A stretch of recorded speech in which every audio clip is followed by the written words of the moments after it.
Listen and choose. Choose the best response. I can't remember where I parked.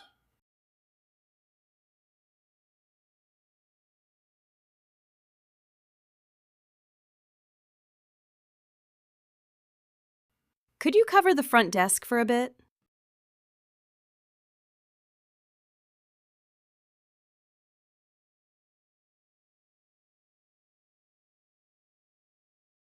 Would you mind trading seats with me on the flight?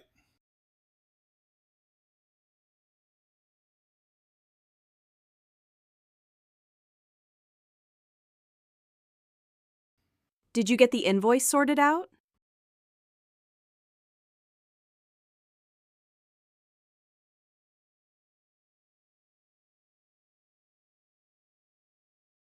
Why was the pool closed this morning?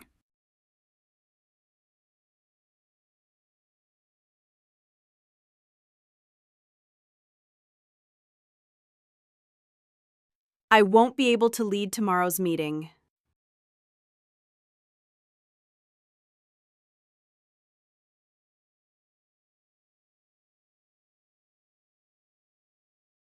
Didn't the flight get in at 9?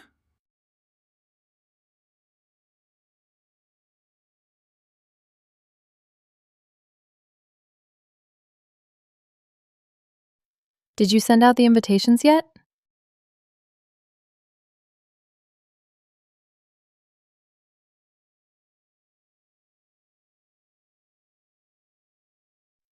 I've got some thoughts on the new logo design.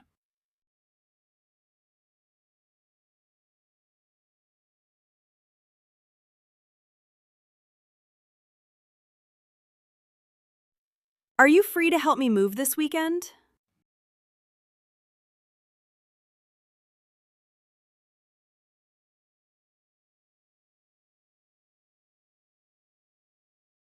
We're low on printer ink in the copy room.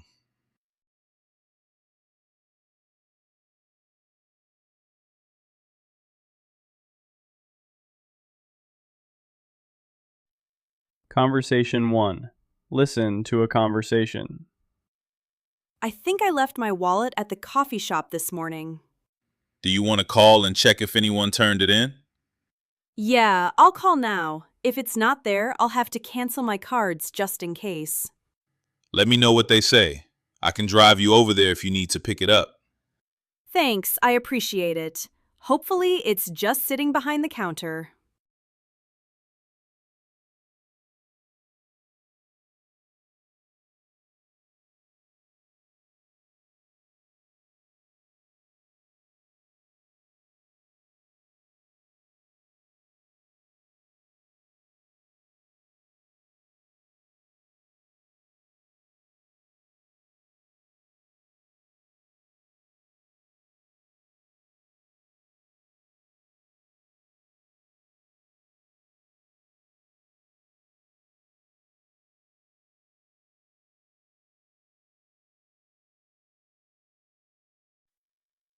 Two. What are you bringing to the potluck on Saturday? I was thinking a salad, but I feel like everyone always brings a salad. True. I'm bringing dessert, so maybe do a side dish instead, like rice or something. Good call. I'll make that rice dish I did last time everyone liked. Perfect. I'll let the host know so we're not doubling up with anyone else.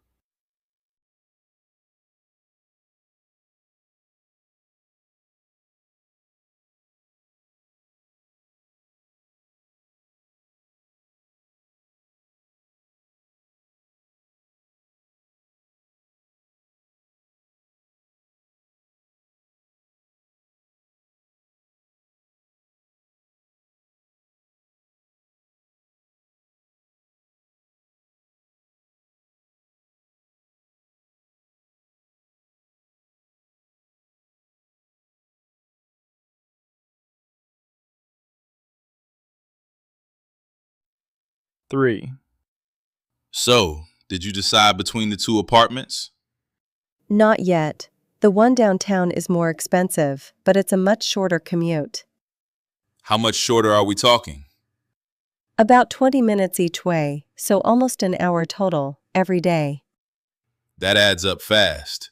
I'd probably pay a little more to get that time back, honestly.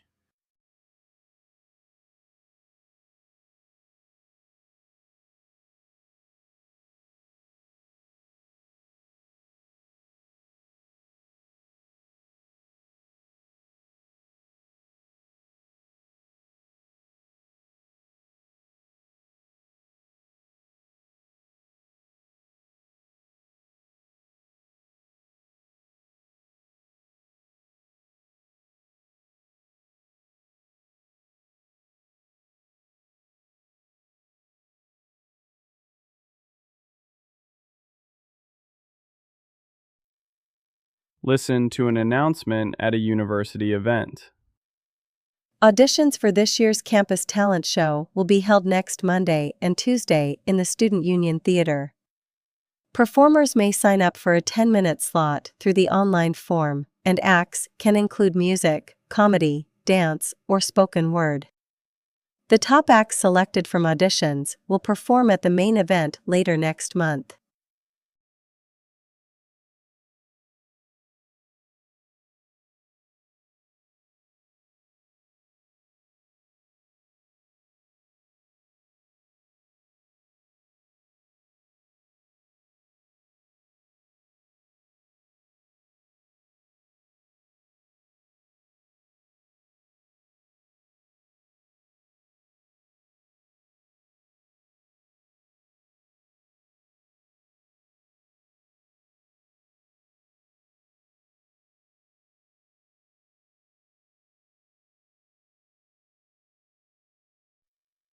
Listen to an announcement at a university club meeting. Hey everyone, quick update before we head to the gym. We've got a group trip to the outdoor crag planned for next month, and spots are limited to 12 people. If you're interested, let me know by Friday so we can start organizing transportation and gear rentals.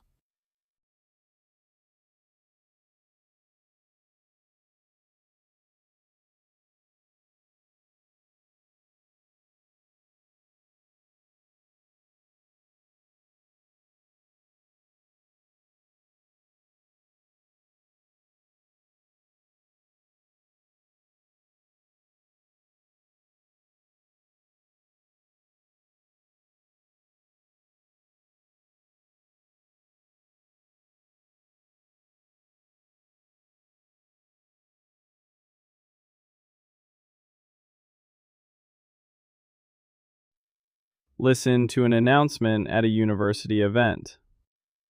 The Student Government Association is hosting a used textbook exchange this Friday in the main quad from 10 to 3. Students can bring textbooks to sell or trade directly with other students, and there's no fee to participate. Organizers recommend arriving early, since popular titles tend to go quickly.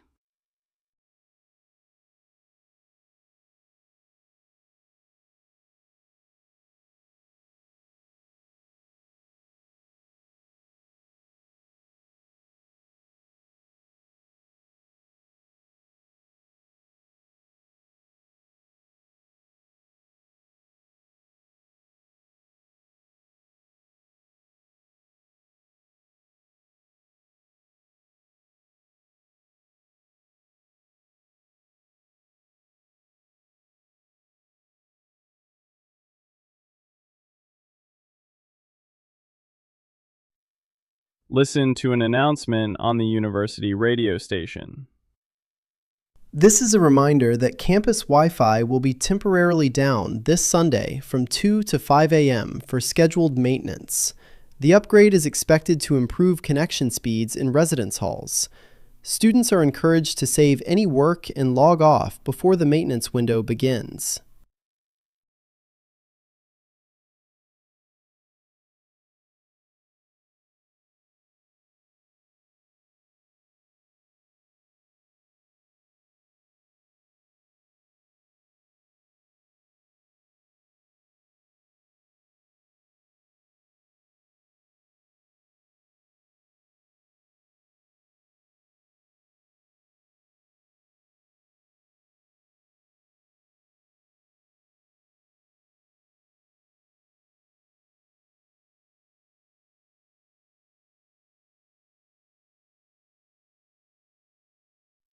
Academic talk. Listen to a talk on a podcast about art conservation. How do experts tell whether a painting attributed to an old master is genuine or a clever forgery? Increasingly, the answer isn't in brushstrokes at all, but in chemistry.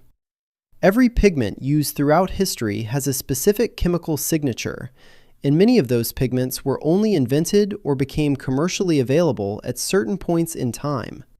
Take a color like Prussian blue, a synthetic pigment that wasn't invented until the early 1700s. If a painting supposedly from the 1600s contains even a trace of it, that's an immediate red flag.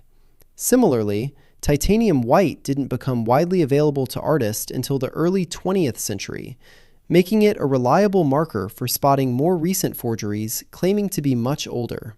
Conservators use tools like X-ray fluorescence and infrared imaging to examine paintings without damaging them, identifying the exact chemical composition of tiny paint samples or scanning the surface non-invasively.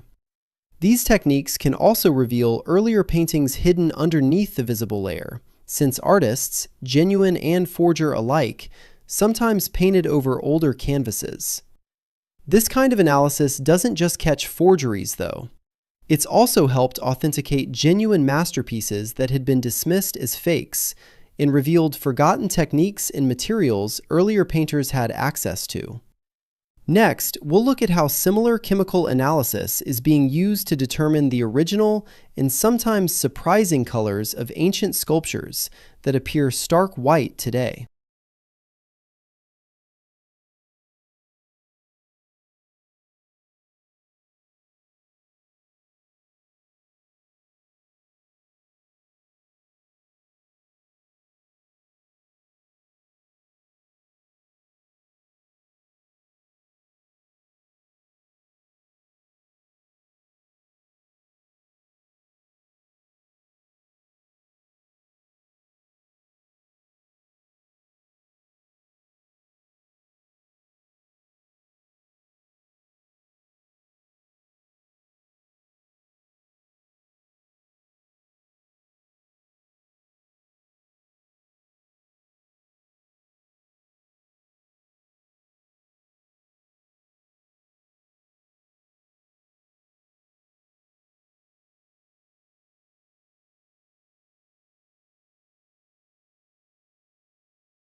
Listen and choose.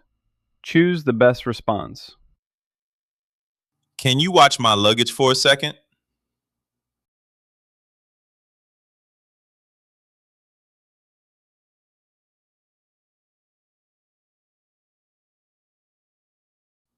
Where did you leave the extra name tags?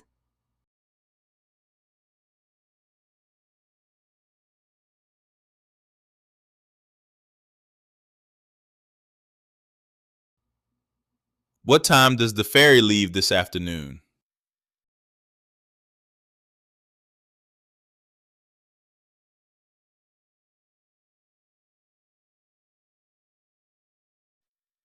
Listen to a conversation. Have you picked your elective for next semester yet? Not officially, but I'm leaning toward the film studies class over the ceramics one. Why film studies? I thought you wanted to try something hands-on. I did, but the ceramics class conflicts with my work schedule, so it's not really an option now. That makes sense. Film studies it is, then.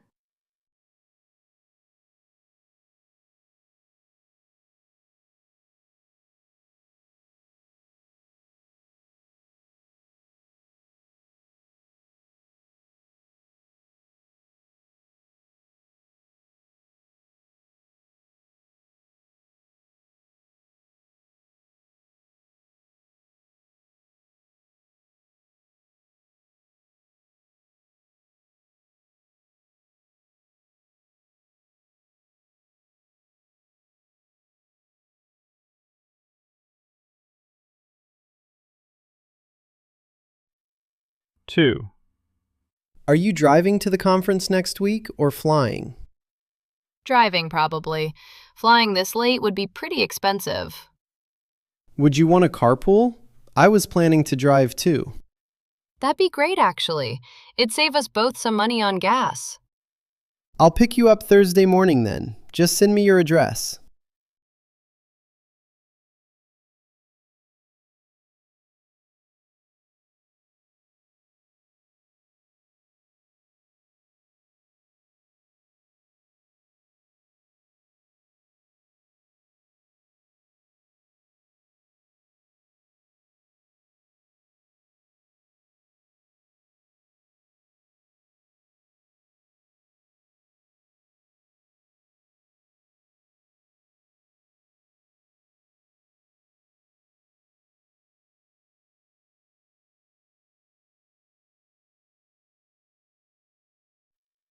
Listen to a talk on a podcast about computer science. How does your email somehow know that a message promising a fake inheritance belongs in the spam folder? Many spam filters rely on something called Bayesian filtering, a method based on probability that essentially learns what spam looks like from experience. Here's the basic idea. The filter is first trained on a large set of emails already labeled as either spam or legitimate. It tracks which words and phrases show up disproportionately often in spam, things like certain financial terms or urgent-sounding phrases, and which show up more often in legitimate mail, like a colleague's name or a familiar project title. When a new email arrives, the filter calculates the probability that it's spam based on the combination of words it contains, weighing each word's spam versus legitimate history. No single word usually makes the final call. It's the overall combination and their statistical weight that pushes the probability score above or below the spam threshold. The system keeps learning over time, too. When a user manually marks a message as spam or rescues one from the spam folder, that correction feeds back into the filter's word statistics, gradually refining its future guesses. This means the same word can carry different weight in different people's filters, since everyone's inbox trains their filter slightly differently. Next, we'll look at how spammers try to outsmart these filters, and what that ongoing back and forth means for filter design.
Listen to a talk on a podcast about biology.